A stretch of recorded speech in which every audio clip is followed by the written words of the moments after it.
Can start, ma'am. You are muted, ma'am.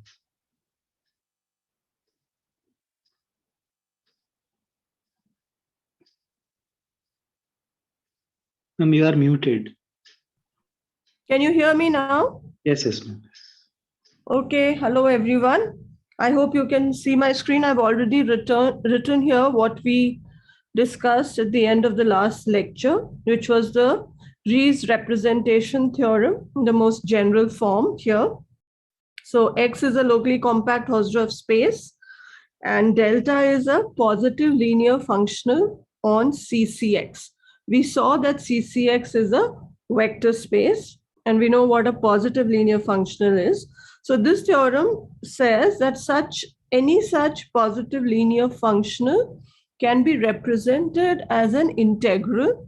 If you look at A here, so to do that, it's already saying that there exists a sigma algebra M which contains all the Borel sets. What are Borel sets? All the, you know what they are, the G delta and the F sigma sets. Okay. So that the integral of F with respect to this mu is exactly the value of the linear functional at F.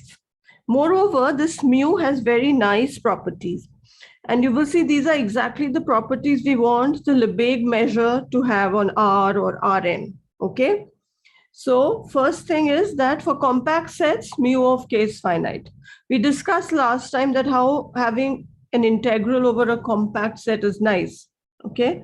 Then measure of E can be written as inf of measure of open sets in which E sits. And measure of E can be thought of as sup of mu k's, such that k's are sitting inside E. The k is sitting inside E and k is compact, sorry, here. Okay, and so the C and D are the regularity properties of mu.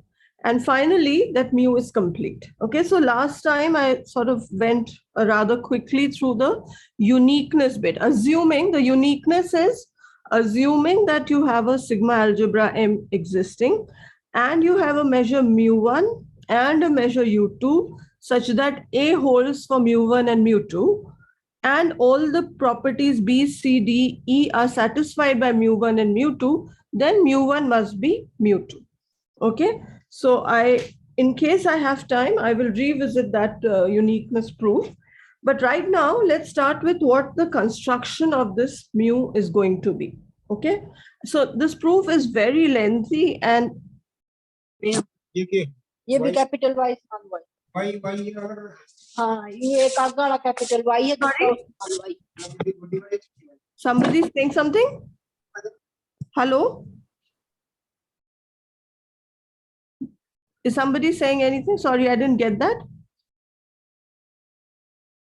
Okay, I will continue then. So let me tell you the construction of this. Before I do that, just remind me, if you remember, what was this meaning of this notation? Is a compact subset of f and value of f lies between 0 and 1 and f of x F is sitting in this f space. belongs Okay. to cc of x. F 0 less than or equal to f less than or equal to 1, f equal to 1 on k. Is that it? These four things? Yes, ma'am. And then we also wrote this notation. What did that mean? V is an open set containing f. F belongs to cc of x. V can't contain F. V is a set. Yeah. V is an open set. F belongs to cc of x. 0 less than or equal to f less than or equal to 1. Right? Yes. And Euritian's lemma gave us the given a compact set K sitting inside an open set V. Euritian's lemma told us that you can find an F such that K is okay. So that was Euritian's lemma. Just going over that very quickly. And another way of writing this is in terms of functions is V. Okay, so we will keep using these concepts. So this was just a recall. Okay, so now let's start with what I'm going to call step 1, which is the construction.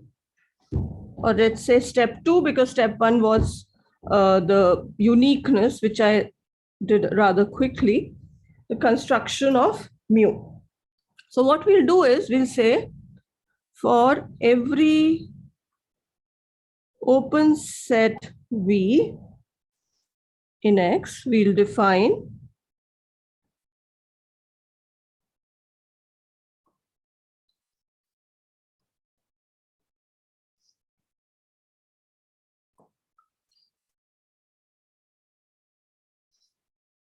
okay.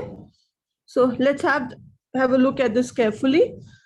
So mu of V is defined to be supremum of the linear functions. Remember, F is less than V means F is a positive function. Okay, F is positive, and because delta is a positive linear functional, these are real positive or rather non-negative real values. Okay, so we can talk of sup of such a set. Okay,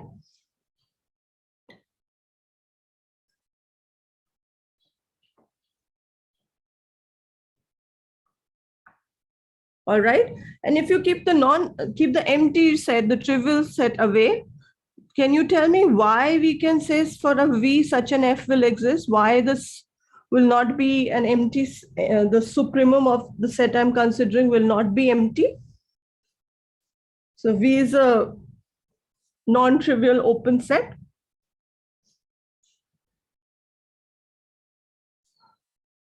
Anybody? So if V is non-empty, you can always have an X. And because you are in a, this is compact. Okay. So what will Eurocian's lemma give you? You will get at least some F like this. Okay. So we can make sense of this as far as the definition goes. So we have this definition in general just for open sets for now. But now if you see, if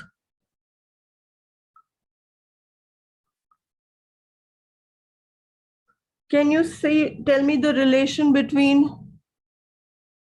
if this happens?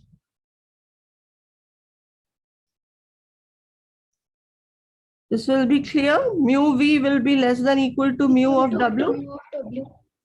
Okay. So can we say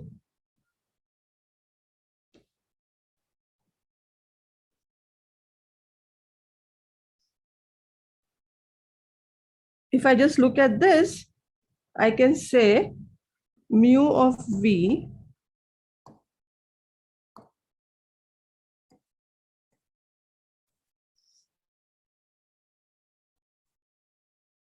okay, we can do that. Yes, ma'am. But V itself is in the set on the right hand side. After all, V is contained in itself. Therefore,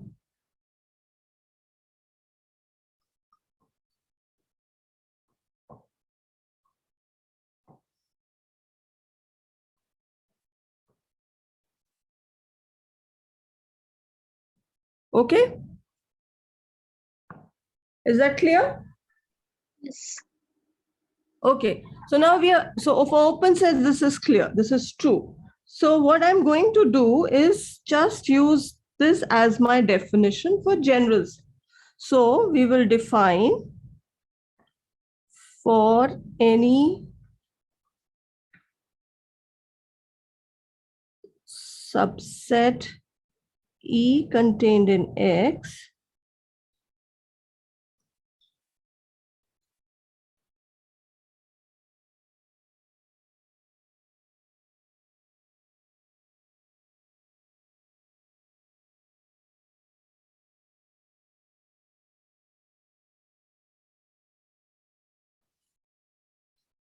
Okay.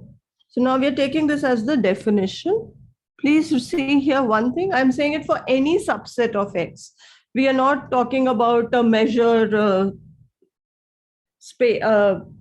sigma algebra on which mu is defined. Right now we have defined mu for any subset. Later we will restrict it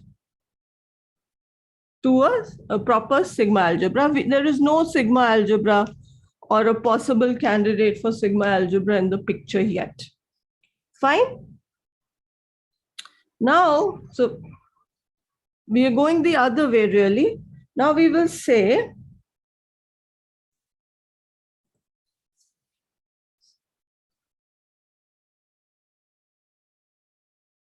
I'll take this collection to be E contained in X such that the following two things happen.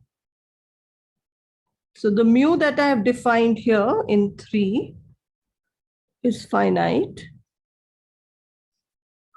and 2, mu of E is sup of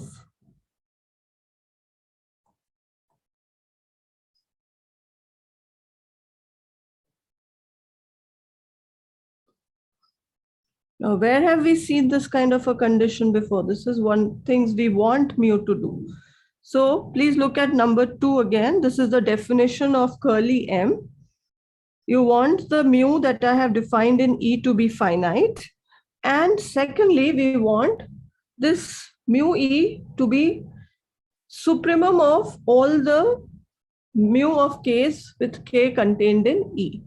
If you go back to the statement of the Rees representation theorem and look at D, you see where that condition 2 is coming from. Okay? Is that okay? Shall I go on? All right. After this, even MF is an intermediate step. This M is actually going to be the sigma algebra we are looking for.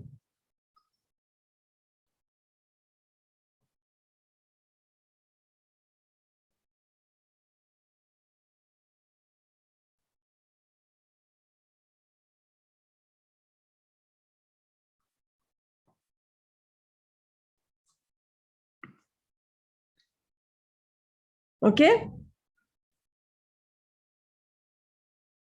Now, clearly the moment, if I have shown M, we will show M is the required sigma algebra. And the moment we have done that, which condition falls out? Which is already done. Which condition is there already? B. K compact.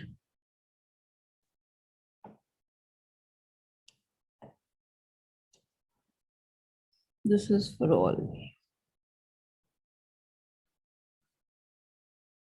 Okay. So because of the way you are defining M, please have a look.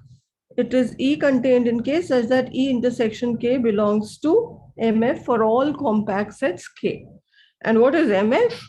You want mu measure of such sets to be finite. Okay. So that already gives you condition 2 there. All right. In fact, during the proof, this which is very, very long, we will also show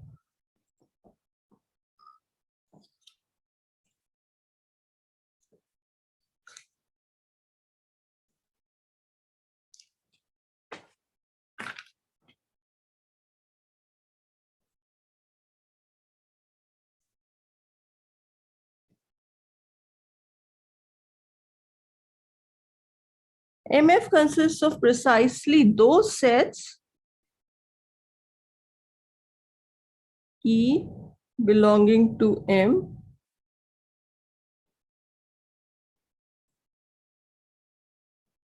okay, but this is sort of jumping the gun because we first have to define MF, and then from MF, we are using MF to define our sigma algebra M. Okay. So shall I go on?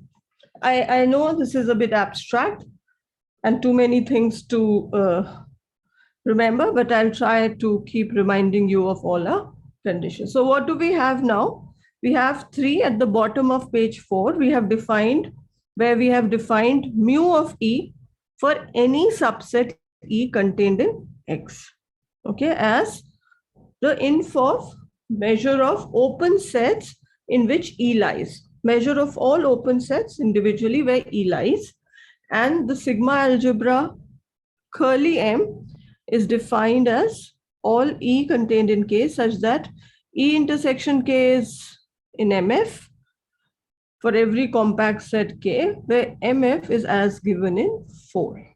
Okay, so here we are sort of doing, so there isn't a problem of saying whether mu is defined for elements of M or not. Mu is defined for every subset. But to make sense of all the other properties, we need to restrict from all subsets of X to subsets sitting in M. Okay? So I will proceed with the next step, which we will need later. So which step will this be? So step 2 is our construction. Step 3 will be to see that mu is monotone. That is not difficult to do. So if A is contained in B, then clearly this set is fine. Mu of V such that is clearly contained in,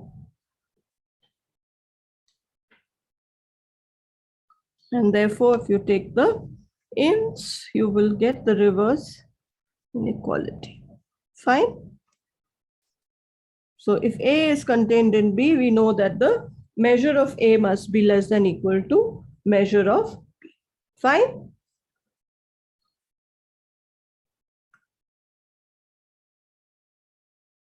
I hope you guys are there. Hello. Yes, ma'am. Yes, ma'am. Okay. So step 4. Ma'am, Yes. I have a question. Hmm. While defining mu, first we define it on mu of V, where Mu V of? was a V, where V is any open set, right? Yes. And using that, we define mu of E for any subset. Why both the definition coincide? Basically, that. Sorry, say that again. Why 3 and 2 coincide? Yeah. Okay, I think this is because of mu of V is less than equal to mu of W. Yeah, we observed this, that for open sets, this 3 is exactly the definition. And Yeah, so okay. we observed that if we define mu as that sub thing, then at least for open sets, 2 is going to hold. Okay, So we said, okay, for open sets, this is making sense. So let's try and extend it the same thing for all subsets and see whether we get anywhere. Okay. So this mu defined on complete power set, but this may This not one. be major. Yeah. No, yes, it may not be a measure, but it is defined So- for every. So that makes our life much simpler. So then that's we why you are restrict it. extracting out some MF Yes, content. yes, exactly. Absolutely. Okay. Okay. Shall we go? And by the way, it's not, these are very bright people who have done this. I am just trying to present a proof for you. Okay. Shall we go on? Yes, ma'am. So now we will show this.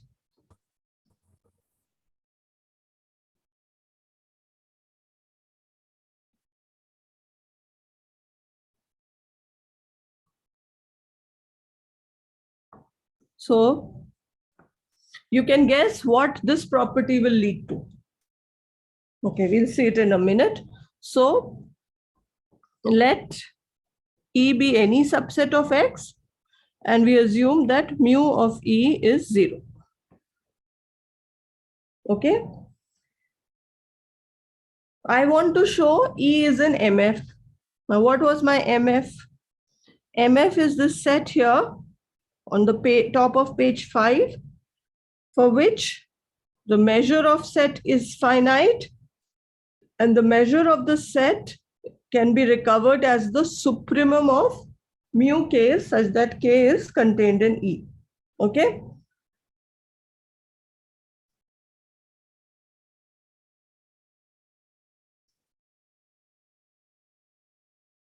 So of course, mu is 0, so finite. So first condition is not a problem. So I have to see if condition 2 in the definition of MF on page 5 holds. So for that, I will start with let K be a compact set and K be contained in E. Now we have already shown in step 3 that mu is monotone. So therefore, mu K is less than mu E, and mu is non-negative. So this implies because of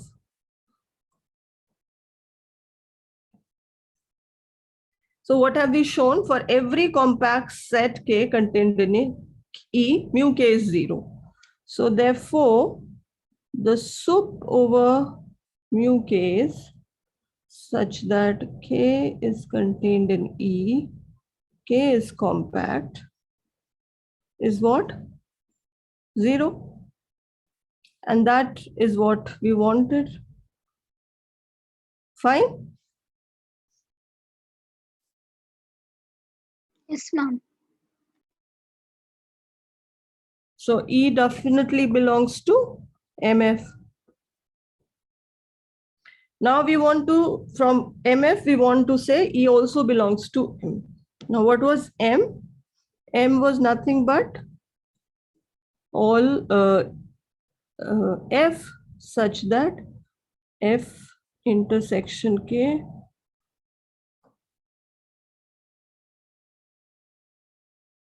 this was MF, M. So now, can you see why? The same argument. So if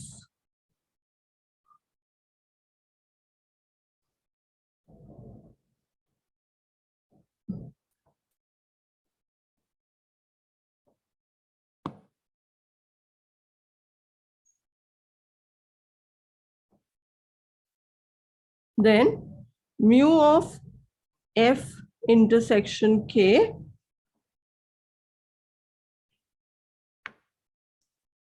I should write it like this, not to confuse. E intersection F is 0.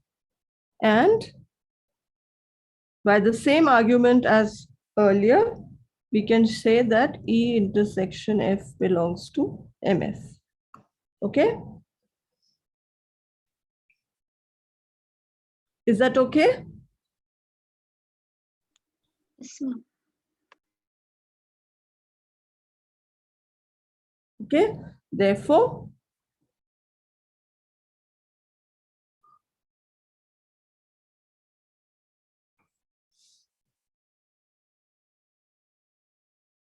all right. Now, can you just use the same thing to show that mu is complete?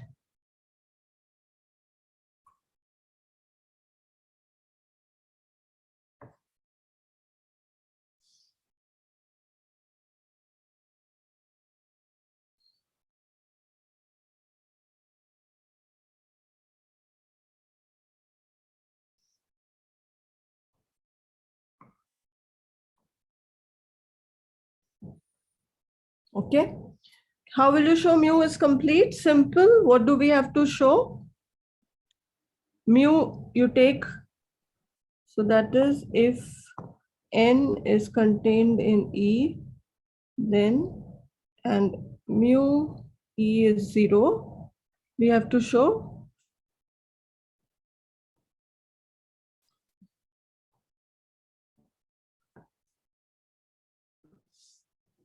right? Yes, ma'am. But that's clear. How? Because mu is defined for all subsets and mu is monotone. just by definition.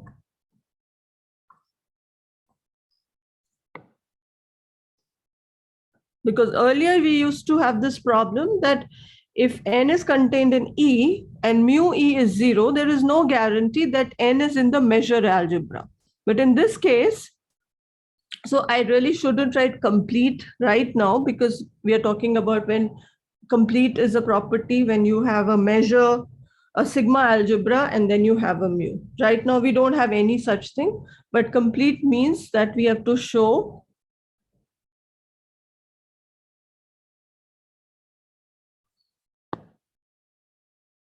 I should say in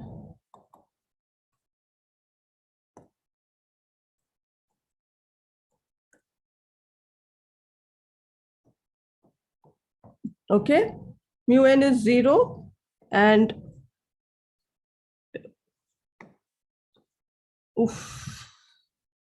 just 1 minute.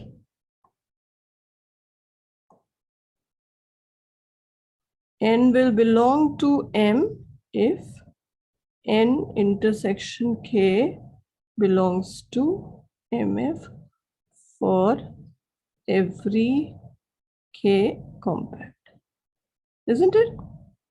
But we have already gone through this. When we started with E, we said mu E is something in 0. And if K is any compact set, then we went through all this on page 7 and we showed E is in MF. So our N is in, so we have already done this.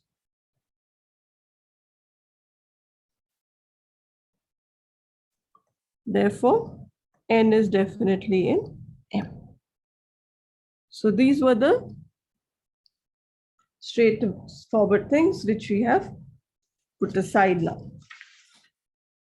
All right. So because one more thing we should note, maybe I'll just call it a step.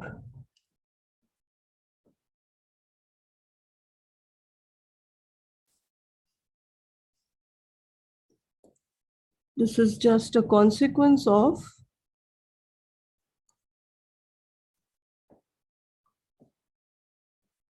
positivity of delta. Can you see this? Because if f is less than g, then g minus f is greater than 0. Therefore, positivity, and this implies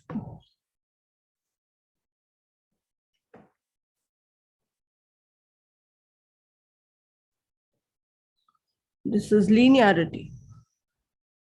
So, okay, so we will use this. And now a little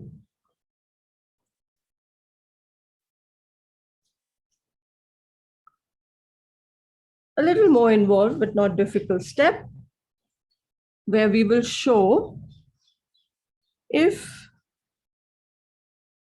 K is compact,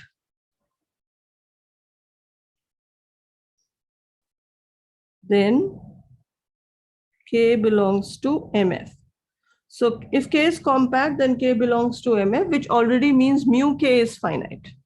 That was the condition B in RRT theorem that I just showed you. And moreover, mu K is inf of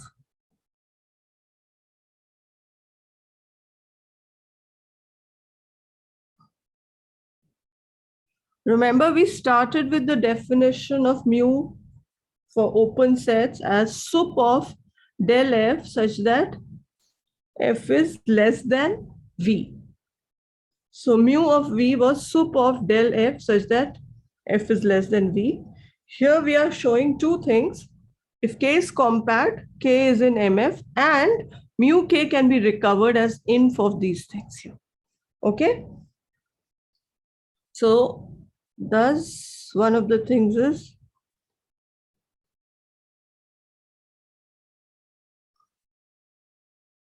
and this was condition This was the property B we wanted for the mu we are constructing. If you see on page 1, B is mu k is less than infinity for k compact.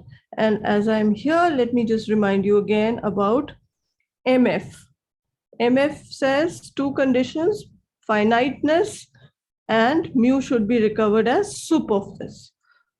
Okay, so we have to do these two things for any compact set. So let's try and get down to proving this.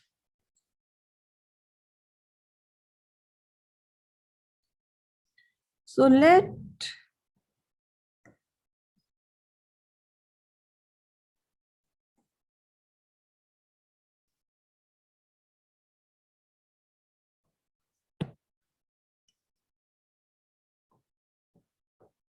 okay, so suppose f is a function which is satisfying this k less than f, and 0 is less than alpha is less than 1, any arbitrary scale.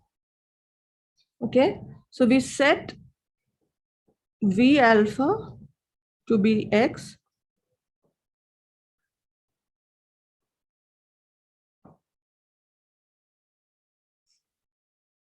So is v alpha going to be open?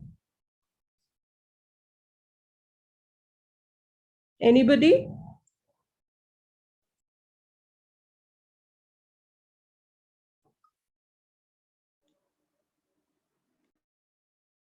Is it this set? Do you agree? Yes, it's open. And f is continuous, therefore v alpha is open, right? In X. And because f is k is less than f, what were the four properties of k less than f? F must, one of them is f is of course belongs to CCX, and f is CCFX 1 lies on between k. 0 and 1 and 1 on k. So therefore, f is definitely greater than alpha on k. Agreed?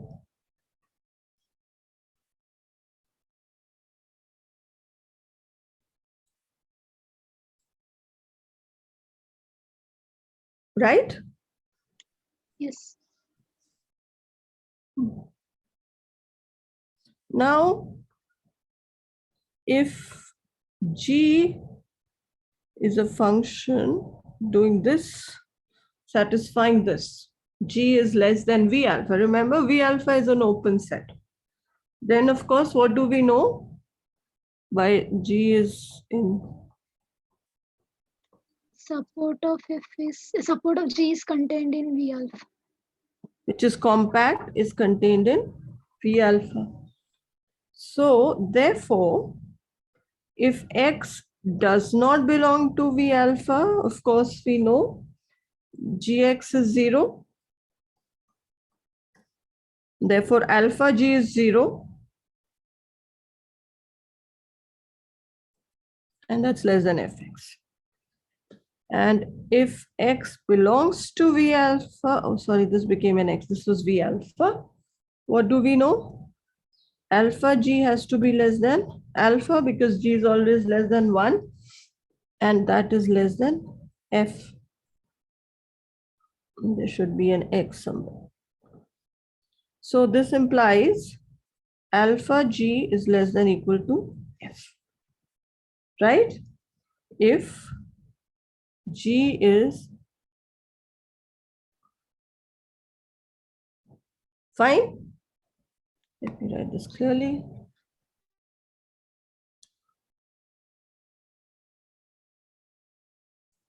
Fine. Yes, ma'am.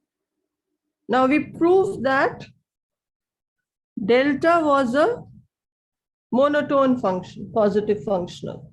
So therefore, delta alpha g is less than,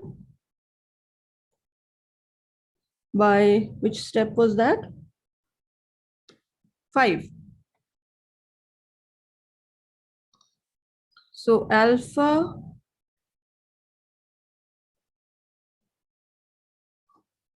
And of course,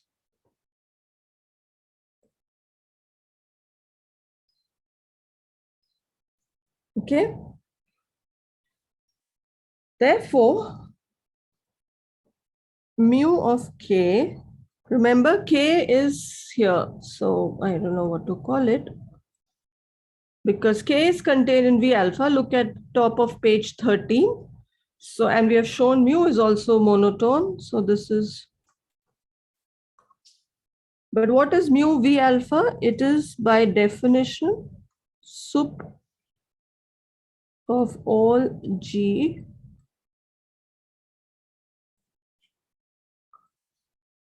fine. And this must be less than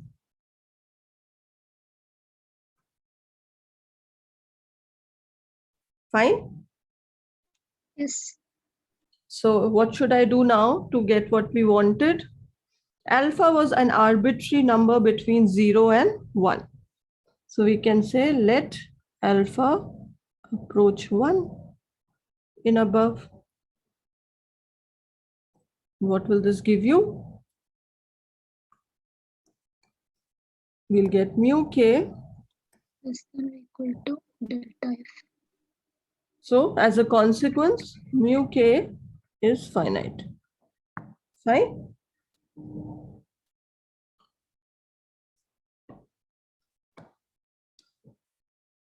Okay. And so that's one part. And what was F? We just started with F as k less than F. And we have come here to mu k less than delta F. Therefore,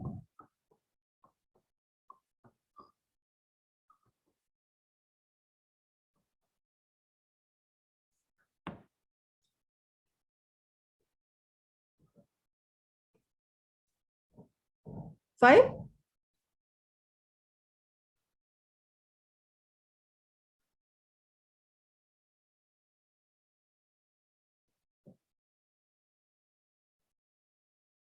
Is that okay? Yes, ma'am.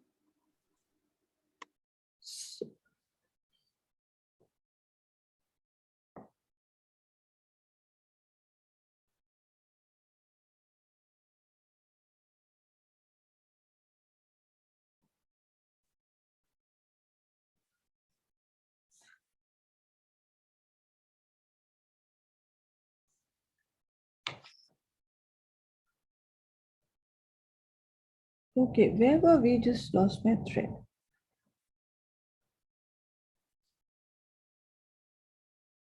Just 1 minute. Huh? I'm just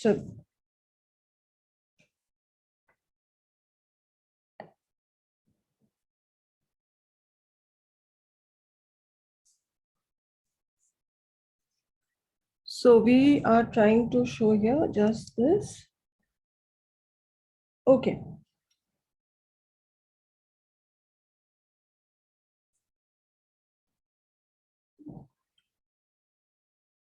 So we want K to be in MF. And where is MF? What did we want MF to do? Where are we here?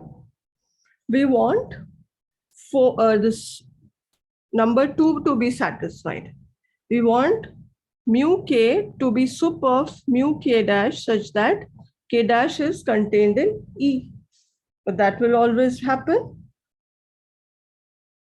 because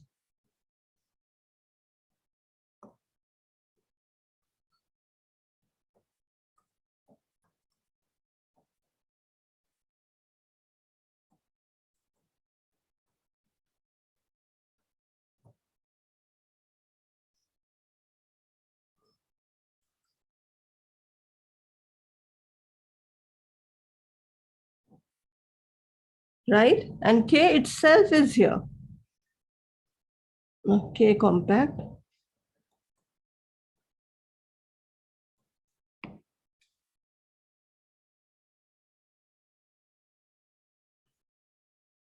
And K itself is in this set because it's compact. And therefore, you will get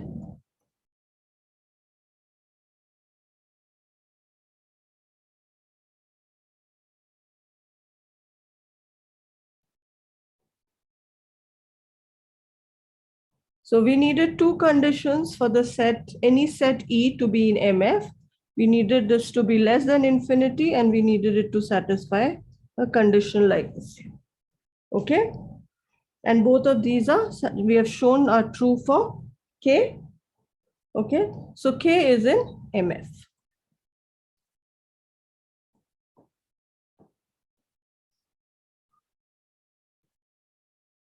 Also, let me call this, have I numbered anything here? Let me call this 4. I don't know if I've numbered anything here. 4. So 4 is saying mu k is less than inf, and I have to show the other side. So we have one side of this inequality we want to show.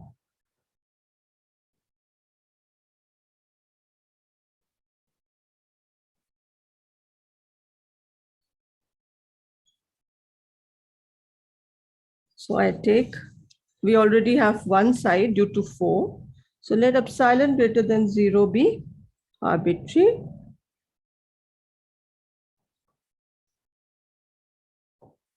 Since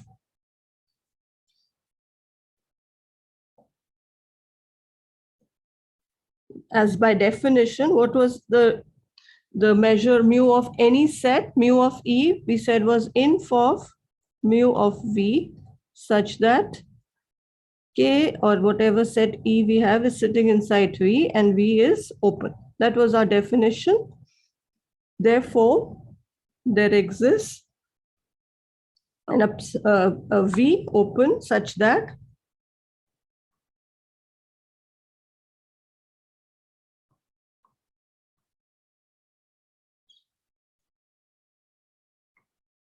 okay.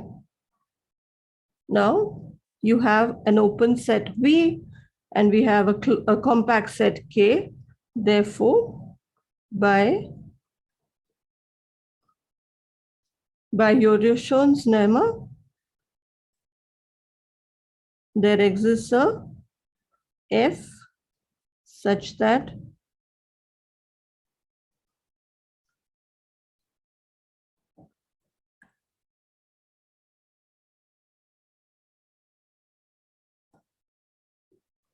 what is the first definition for open sets was this.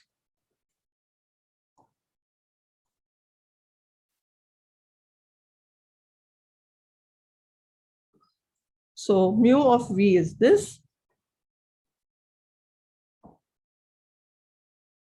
What do we have?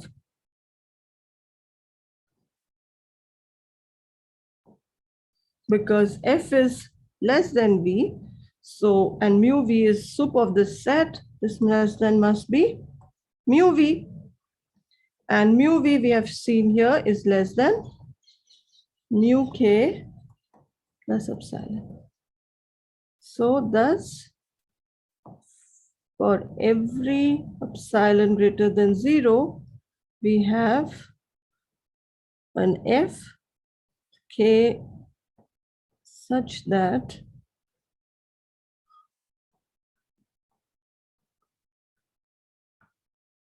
so 6 and 7 together give you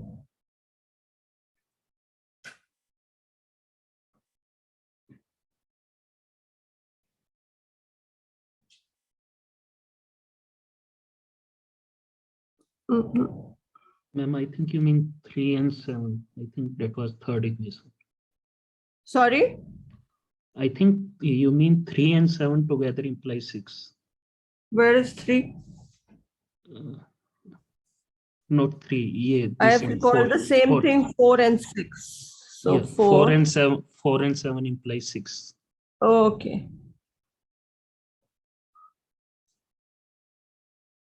Fine. Now we are okay. This is not 4. This is what we want to show. You are right. Thank you. Where is 4? Yeah. So 4 was the one side which we got as a byproduct of showing mu k is less than infinity. And then we did a little bit more work to get for every epsilon and f such that delta f is less than mu k plus epsilon. So make. Okay.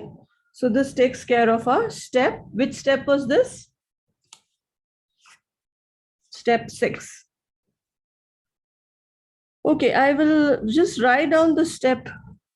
Next step, I'm not going to prove it, but the general idea is same as I have done here. This was step 6. So we will write down now step 7.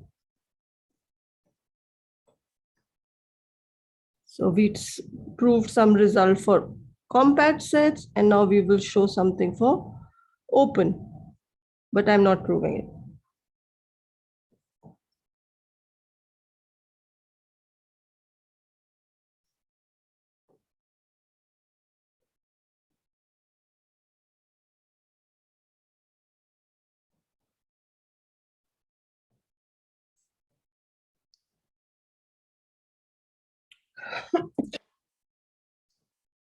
So the next step is to show this.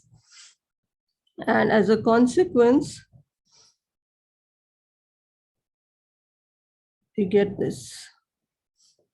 All open sets V with mu V finite. Because if you recognize this condition that we are going to prove, it is the condition 2 in the definition of MF. MF consists of all sets for which the measure is finite, and this condition here, which I've written, holds. Okay, so I'm going to skip step 7. And let's try proving some kind of additivity. Not completely, but let me prove this step, because we don't have so much time left. So we'll prove one side of if E1, E2, En are arbitrary subsets of X, then subadditivity is what I'm going to prove right now.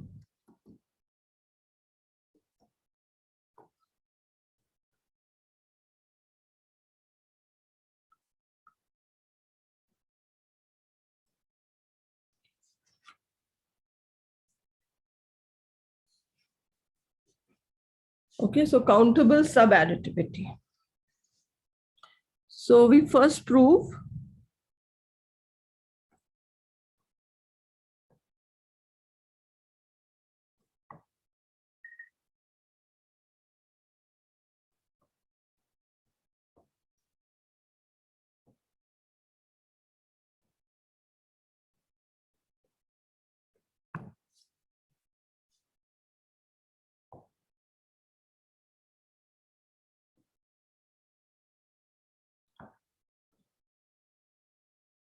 okay, so we will show this.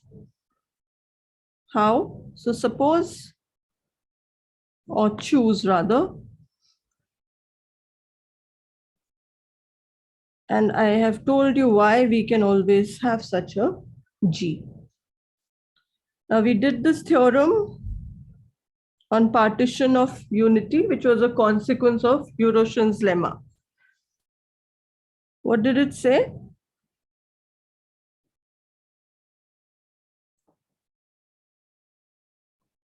Do you remember?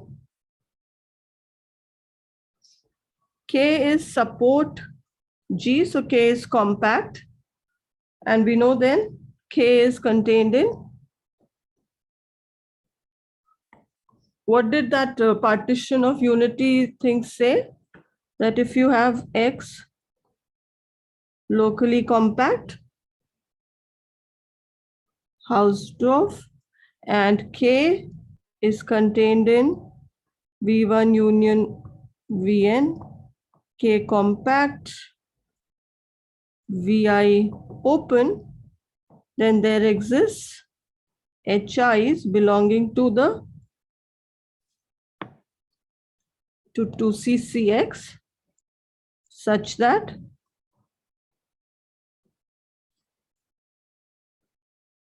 and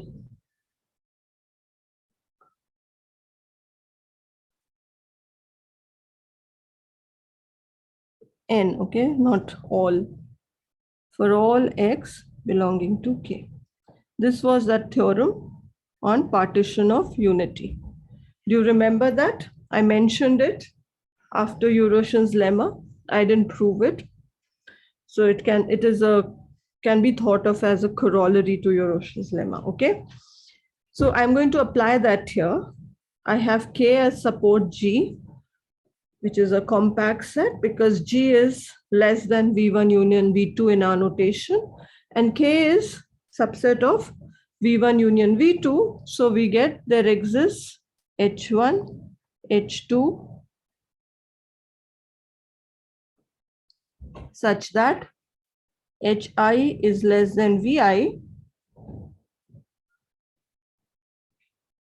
and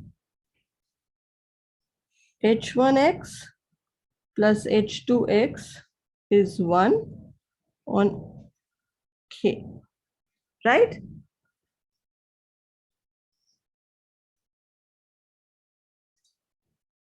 So this is here. This is a recall.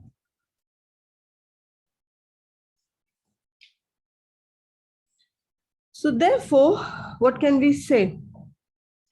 Hij is also going to be less than Vi. You can check that because if H is in CCX and G is in CCX, then of course Hij is going to be continuous.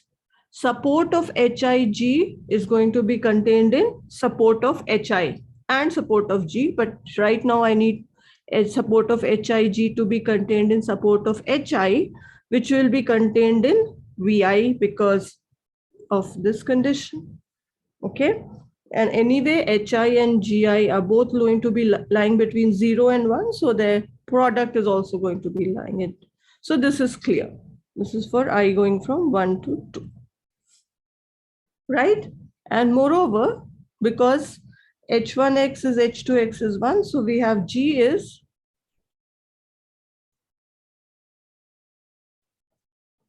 okay, this is for x and K, but G is 0 outside K. K is the support of G. That is how I took K. So this is true anyway. Fine. Therefore, delta applied to G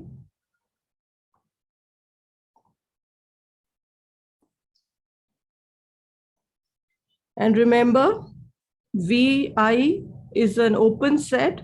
So the first definition that we made about mu of Vi as the sup of delta F such that F is less than V will give me this is less than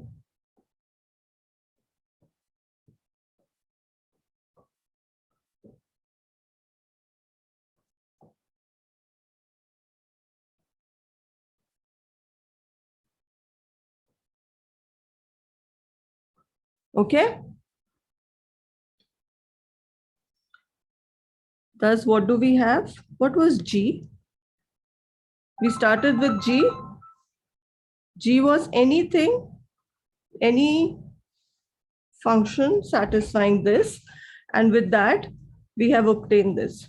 Thus, what do we know? That del G is less than equal to mu V1 plus mu V2 for all G. So what does this give me?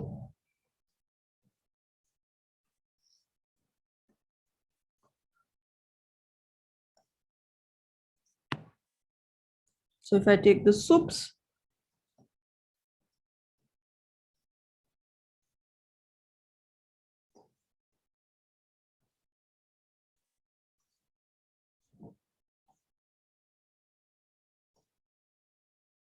and nothing but the thing on the left hand side is by definition nothing but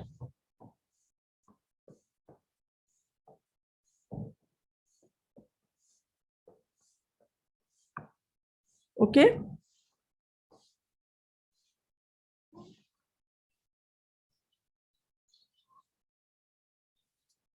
So now this I've done it for 2, so we can extend it to finitely many also.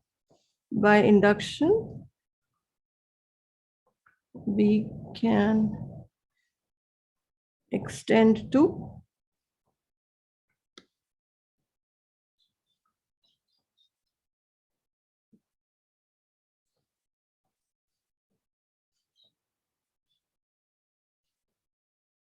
Vi is open. Okay, let's call this 2. Okay, now remember we have a countable family to countably infinite family to possibly take care of. That is what we started with. So this is what we are trying to prove. If you have lost, we want this. So come back to this. If any of the mu EIs are infinite, then this is trivially going to hold this inequality. So I can assume that all mu EIs are finite. So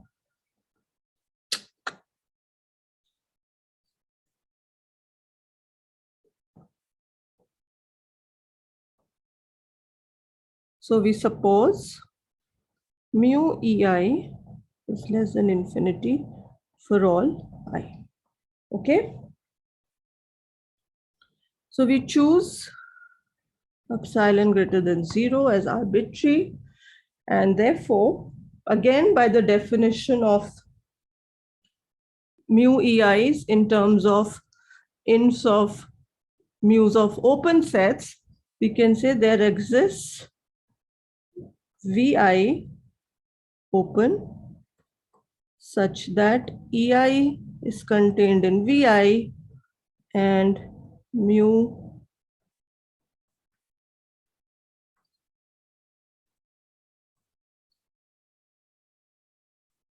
this we can do for each I. Okay.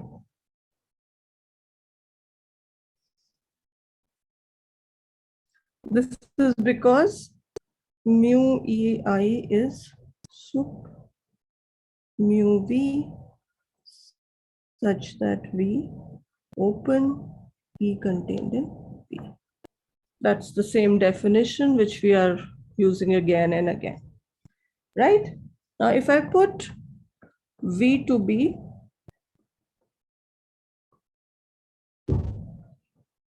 this is open, and let F be less than V. Then,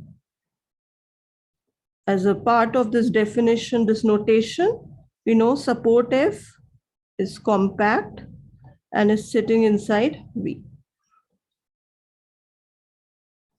Because V is this union, therefore we can find an N such that this compact set sits only in finite union of finitely many VIs.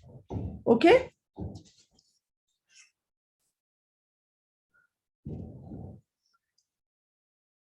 Therefore, I can say that F is less than, instead of saying F is less than or this complete union, I can restrict to the finite union and say F is less than. Fine. Therefore, now using the first definition in terms of the functional, we will have delta F is less than mu of V1 union V2 union Vn. And because of the inductions we had done, this is less than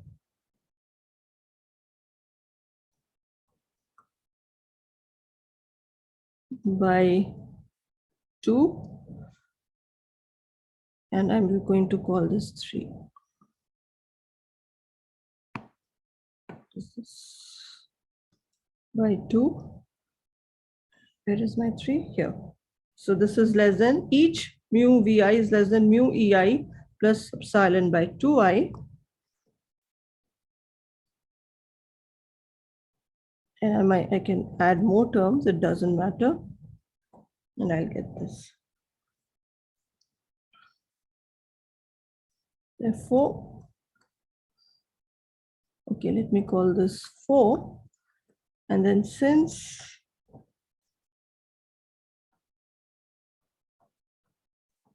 remember each EI is sitting inside VI, so we have this.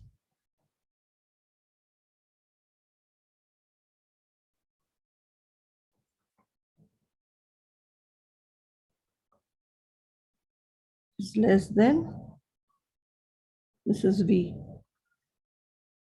And that is sup lambda F such that, and from 4, this is less than equal to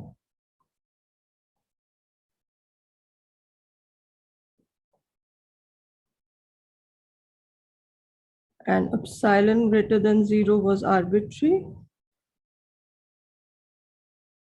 Therefore,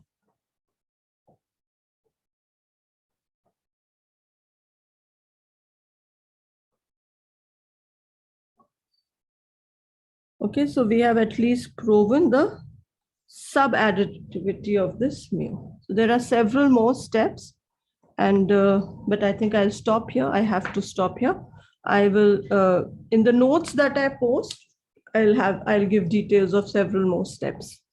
Okay, so I'd really like it if you can go over it. And as I keep saying, this theorem RRT will be used in the next set of lectures to construct the Lebesgue measure. Okay, so I'll stop here. Are there, Dr. Reddy, shall I stop? Yes. Yeah. Are there any questions? Stop recording.